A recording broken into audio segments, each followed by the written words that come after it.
ठिकाणी गोरगरिबांचे प्रश्न उठवत असतात, गोरगरिबांना न्याय मिळवून देण्याचं काम करत असतात। ग्राहकमध्ये देखील त्यांनी ग्राहकच्या कार्यकर्त्यांसोबत देखील बच्चू भाऊ असतील, इतर असतील त्या लोकांसोबत देखील त्यांनी काम केलेलं आहे। या ठिकाणी एवढंच सांगेल की या ठिकाणी महाराष्ट्राचं युवक प्रदेश अध्यक्ष पद मला या ठिकाणी मिळाले आणि या पदाचा कुठलाही गैरवापर न करता एकूणच मी या ठिकाणी काही तुम्हाला शब्द देतो, वचन देतो, या ठिकाणी शिवशंभो प्रतिष्ठानच्या गरिमेला कुठंच गालबोट लागणार नाही।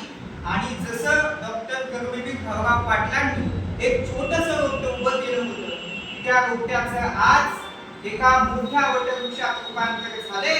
मी तुम्हाला सगळ्यांना शब्द देतो, येत्या काही दिवसात शिवशंभो प्रतिष्ठान या ठिकाणी मोठ्या वटवृक्षात रूपांतरित झाल्याशिवाय